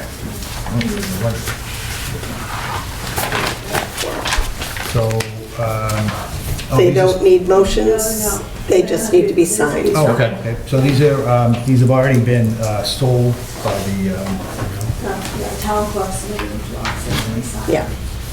Just the one copy, Pam, or do we have, It is one copy, there's 4 different ones, but Okay. just one copy of each, yeah. does anything need to be read for the record or anything? No? I Okay. don't think so. I think they're just like closing on a house, sort of. Actually, it's the same thing.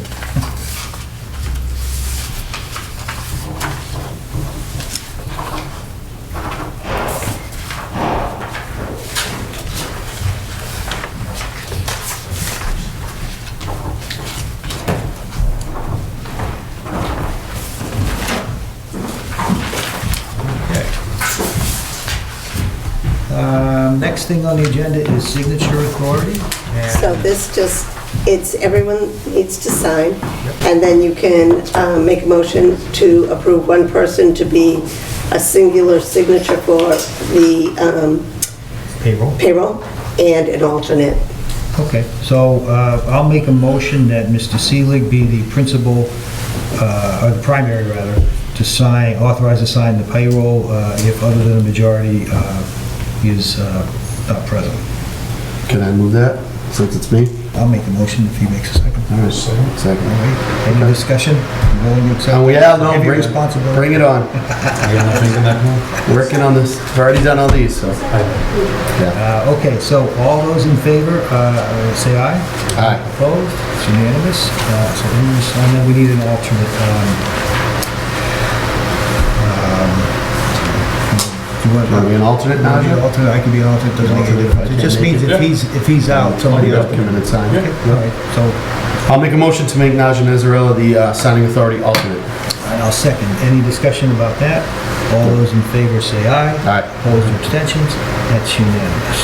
So this basically covers us on times when we are in between meetings and we don't have, we just don't have a meeting, but we still have payrolls to present. All right.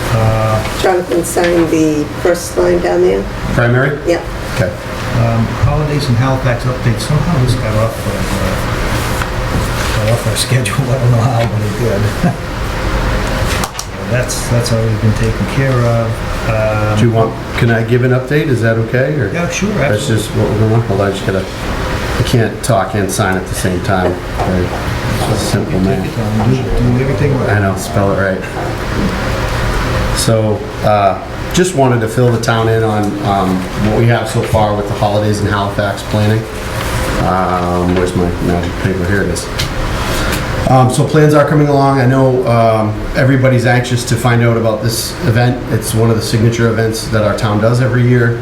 Traditionally, it's the second Saturday of December every year, and that's the case again this year, December the 10th.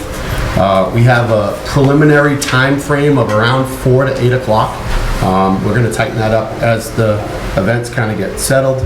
Let me think here. One thing I can tell you guys is we will traditionally have our ice sculpture. I'm excited to say that will be back. We will be doing hay rides. We will have the Silver Lake Carolers here caroling, which is great. A new addition we're going to do this year is we will have food trucks.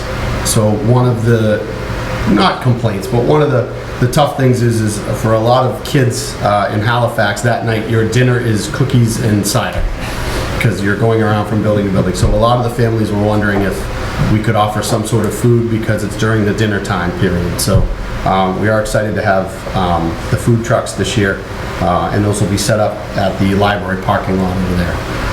We will be doing our train set again, which is an annual tradition here. Big shout out to Mr. Bill Kelly, who's jumping in and doing a lot of the assembly there, so thank you. We will be doing the jumpies, DJ over at the elementary school and the gym, balloon animals, face painting, tattoos, all kinds of great stuff. Santa, of course, will be on hand. And there are still some things being worked on, so there could be a big surprise or two coming.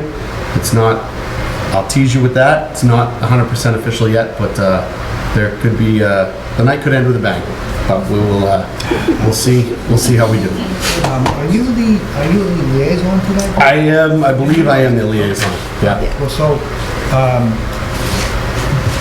I talked to Kendra yesterday morning, this morning, at the fire station, because Sure. I thought she was a contact person. Yep. But the Knights of Columbus Council was now Our Lady, it used to be Our Lady of the Lake with Holy Apostle. Holy Apostle, yeah. They do a monthly movie night, and it just coincidentally happens to be they're doing it on the same night as Holidays in Halifax, which is the 10th.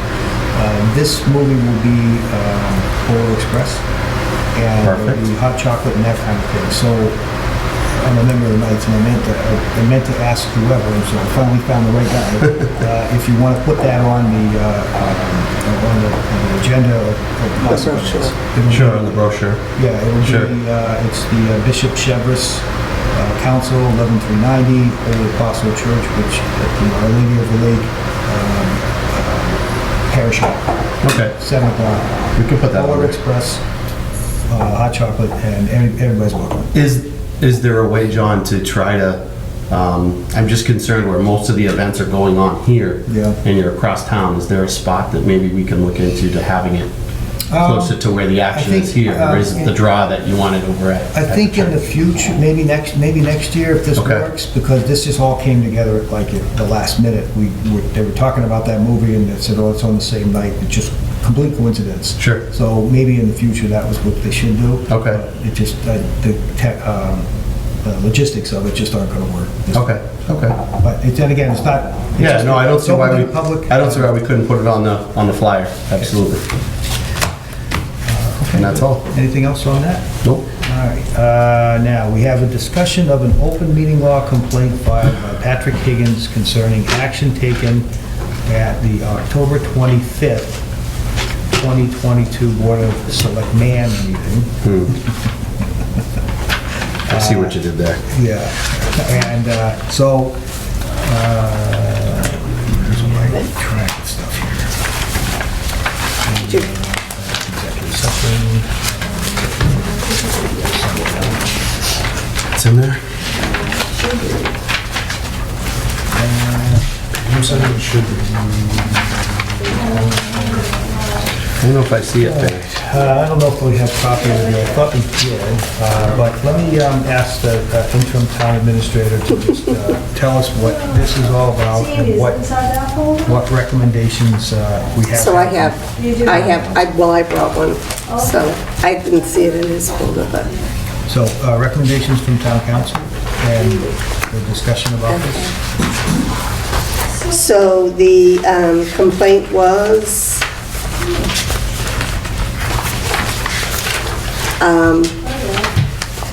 that the Board of Selectmen conducted a meeting on October 25th without a quorum in violation of open meeting law, and two, that they accepted meeting minutes of a meeting on October 11th, which he conducted without a quorum as a solo member of the Board of Selectmen. See the minutes of October 11th, 2022, and the agenda for October 25th, 2022.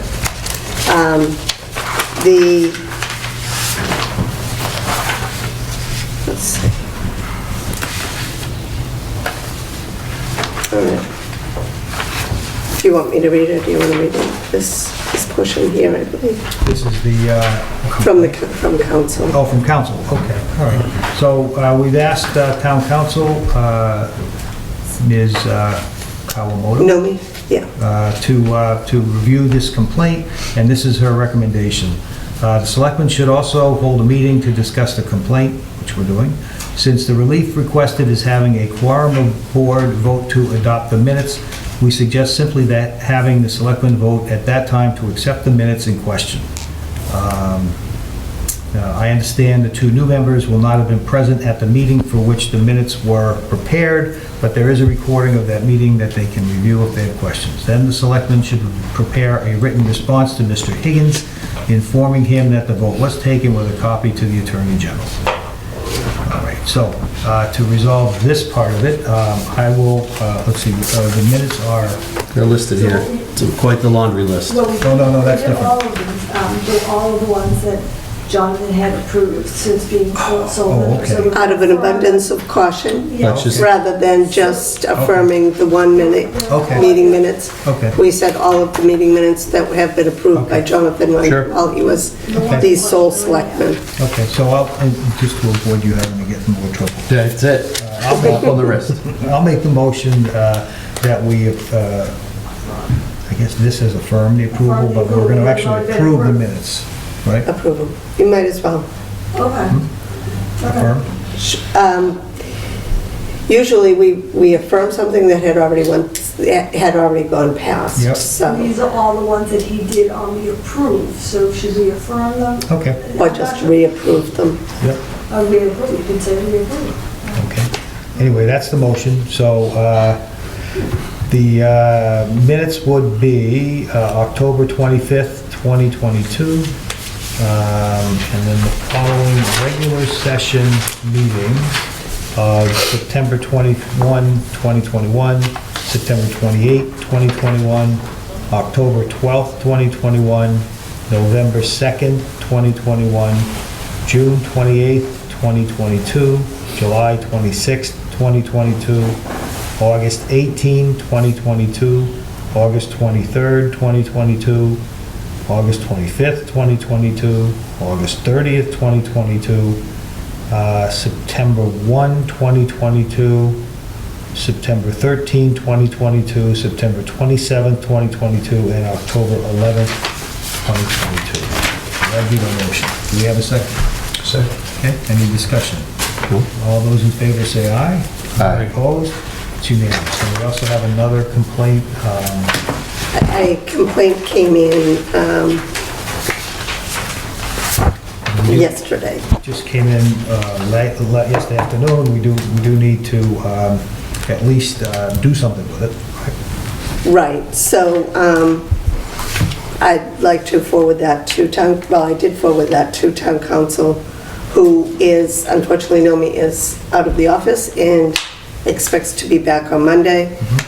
So she did suggest that we discuss it, that we received it, and that she will come with a more substance Okay. Can I just see the recommendation. Yeah. complaint, just so I can put Sure. it in the record of what we're talking about?